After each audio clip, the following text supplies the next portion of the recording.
As a business, it's your lead generation strategy which is going to help you to acquire new leads and turn them into customers. There are 4 key foundational pillars that are likely to play an important role in your lead generation strategy: how you build it up and how you continue to refine it over time.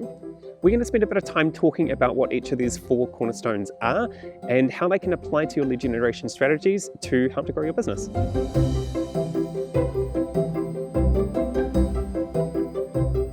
So, what is lead generation? Well, it's basically the process of identifying and acquiring new leads for your business. It's often thought that lead generation is all about acquiring new leads to add to your database. But when it really boils down to it, businesses only have 2 revenue streams: new customers and existing ones.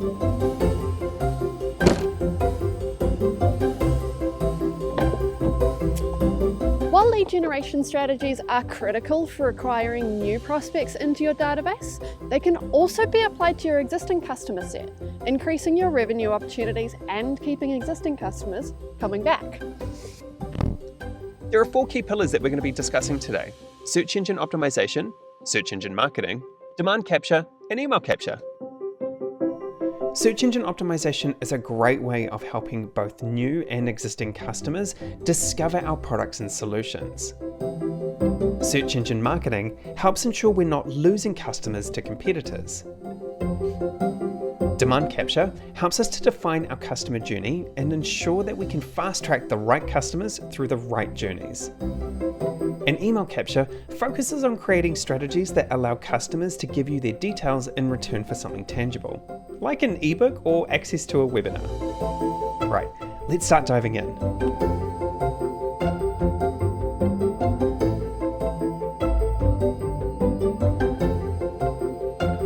Being front of mind when consumers realise they have a need is what sets you apart from your competition, and it's where SEO, search engine optimization, comes into play, making sure that you're ranking highly in search engines when consumers are looking for you. A lot of people think SEO is about trying to get the most visits to your website as possible, and while that's largely true, I prefer to think of it as finding a way to better engage with people who are looking for a specific solution to a specific problem. Content you've created that looks to solve these problems can help get your brand and your solution in front of these audiences so that you can start building trust. And remember, SEO isn't just there to help you get to the top spot on platforms like Google and Bing. It's also there to genuinely help your customers.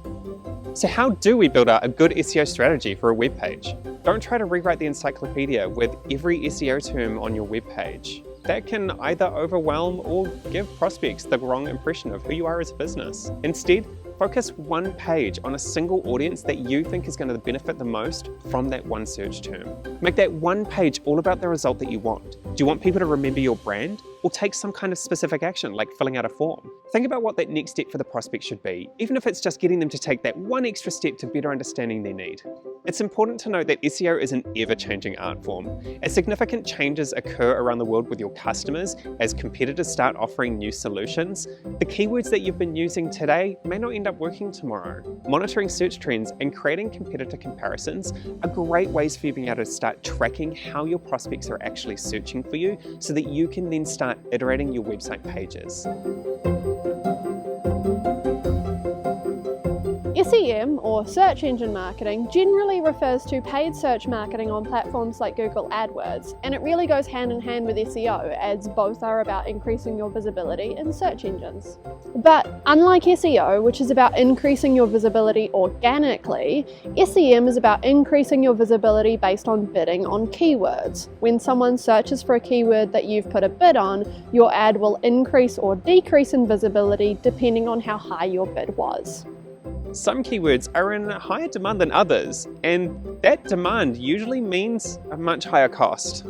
When developing your SEM strategy, it's important to take the time to make sure you're selecting the right terms to attract the right attention while making sure you're keeping everything within budget. Here's a few things to keep in mind as you develop your SEM strategy. Target the right people. To get the best return on your investment in SEM, you'll want to make sure you're targeting people who are in the market and starting to search for the product you're offering. Price and impact will vary, meaning a term that delivers a great ROI for you might not generate good results for a competitor. Focus on what sets you apart.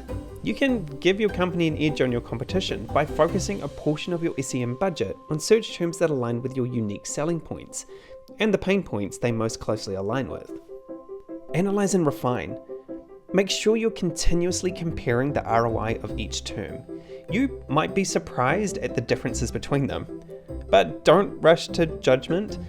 Remember that there can be a number of reasons why something is or isn't performing. Things like seasonality can have a significant impact, as can outside events and the quality of your ad copy.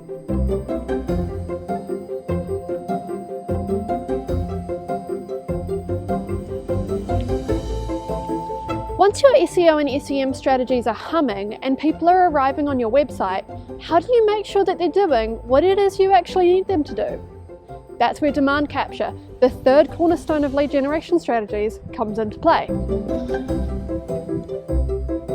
Demand capture is a technique that allows us to recognize these behaviors and treat businesses and consumers appropriately.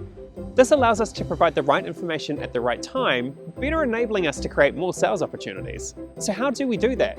For people who have a high buying intent, we don't want to take the scenic route. We want to get them the information that they want now. The homepage shouldn't necessarily be your only focus here though. If you've got people from different stages of the buyer journey arriving on your site, you want to have clear and well-designed pathways for each of them. Focus on the prospects who are still weighing up their options and comparing their choices. Give them a pathway that answers their questions and makes those next steps clear. And don't forget about prospects who are still really early in their journey, the ones who don't really know about you or your products. Make sure you've got a flow for them that educates them on your brand, on your solutions, and the value that you bring. Work your way from highest impact to lowest impact, creating clear and appropriate pathways through the journey for everyone, but particularly for those with high intent. Make it really easy for them to get fast-tracked through the process whenever it's necessary. The fourth pillar here is email capture, and it's probably fairly obvious that as a business you would want to be capturing people's email addresses, but that tiny piece of information is more powerful than you might think. With tools like Adobe Marketo Engage, capturing someone's email address opens up your options wildly as a marketer, giving you the power to do things like Yes, market directly to that individual through email, but more importantly, create a unique identifier against which to hold information about a person, track their engagements with your brand, their interactions with your website and your content. Then segment them based on key profile markers, and then market to them in a way that is highly targeted to their needs, their interests, and their stage in the buyer journey. In essence, it gives you the power to talk to the right person at the right time about the right thing, and all the more importantly, it lets you do it at scale. But here's the cincher. Information is currency, and if people are going to give you their personal information, they expect something in return. So, why would they give it to you? Maybe they actually want your marketing emails. They want a discount code or to know about the newest promotions or new products. It could be because you have content that's useful to them. They want a white paper or an ebook to help them in their research. Or because they want the benefit of having an account with you, having a history of interactions they can refer back to, loyalty rewards, and a better customer service. People may be reluctant to hand over their personal information to you if they don't see any value in the exchange, or they think you might misuse that information. So, when it comes to email capture, here's the basic rules. First, establish trust. Make sure it's clear that your intentions are genuine. Their information will only be used for the purposes for which they've supplied it, and you're not going to spam them or sell their data, but rather use it to make their interactions with your brand streamlined and personalized. Second, remember that forms need to be an equivalent exchange of value. The more information you ask a lead to provide in a form, the more value you need to offer. If you're finding your forms have low conversion rates, it's often the result of an imbalance here. I'm not going to give you my full name, physical address, phone number, date of birth, and email address just so I can sign up to your email newsletter. The more info you ask for, the more you need to offer in exchange. So when it comes to forms, minimize the amount of work that prospects need to do. Make the process as easy for them as you can. Use autofill wherever possible. Don't unnecessarily ask people to resupply information they've already given you, but also be mindful of privacy here. Break longer forms into multiple pages, keep phases of the information focused, and allow for saving points as they work through. Only ask for the information you absolutely need. No more, no less. Don't pad up your forms with questions that are vague, nice to have data points or details that you're never going to use. Monitor your prospects' interaction with fields to identify any fields that are causing prospects to leave. And those were the 4 pillars of lead generation. I really hope that we've broken it down for you. Are you done? I want to go home. It's really cold.